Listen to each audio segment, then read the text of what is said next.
Marjorie Ward Marshall, my mother, was the first director I ever met. Wearing an apron and teaching tap dancing in the basement of our Grand Concourse apartment building, she was a Bronx housewife and a tap dance teacher you didn't want to mess with. She ran a tight ship, and little girls never dawdled in putting on their tap shoes and costumes in front of my mom. She believed that dancing and performing were good for children because they gave them self-esteem and a purpose all their own. My mother taught us that the best thing in life was to entertain people and make them laugh. The biggest sin in life was to bore people. Beware of the boring, she said. What is boring, Ma? I asked. Your father, she said. Mom was a born entertainer who thought performing was not just a hobby or even a profession, but a way of living that was as essential as breathing or eating.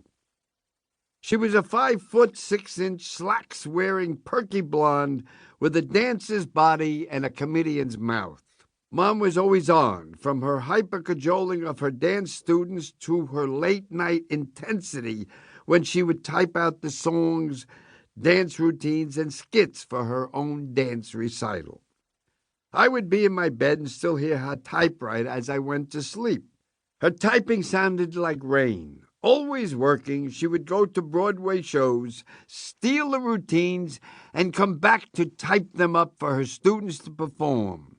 I knew right from the beginning that if I could make my mom laugh, then I could make her love me. If Mom had been born at another time in history, she could have become a stage performer or actress herself. Born in 1910, Mom just missed the feminism movement and was faced with raising 3 children in the Bronx during the 1940s.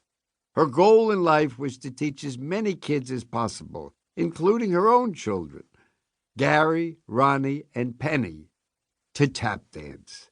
There was Ronnie, the middle child and nice daughter, and Penny, the youngest child, whom my mother seemed to crown troublemaker the moment she came out of the birth canal. And I, of course, was the oldest child and the one who was always sick. Mom's students adored her because she was funny and irreverent, whether she was charming your pants off or hurting your feelings. She commanded the kind of power and respect as a director even Orson Welles and Marty Scorsese would find enviable. She could be encouraging to the students with talent, but spoke with a bite to those who didn't show potential. You, the pretty girl with the fat legs, you should play an instrument instead of dancing. Or she might move someone behind the scenes altogether. Hey, Zelda, or whatever your name is, you have 2 left feet. You can pull the curtain for the show. Traditional motherhood duties took a back seat to the curtain, the audience, and showtime. Since we were always running low on milk, Mom invented the family drink, Pepsi and milk, to make our dairy supply last longer. When she didn't have time to simmer and cook fresh tomato sauce, she told us that Campbell's tomato soup with noodles was just as Italian as spaghetti. If we were rushing to get down to the basement to make our curtain calls, she might squirt ketchup on our pasta and call it a night. My mom could make us smile, laugh, and cry all in the same hour. On my birthday one time, she said, Gary is celebrating 11 years of being round-shouldered. When my sister Penny had an overbite, she said, when I want to open a Pepsi bottle, I do it with Penny's teeth. She taught us that to dwell on our problems was a waste of time, and to make entertainment for others was supreme.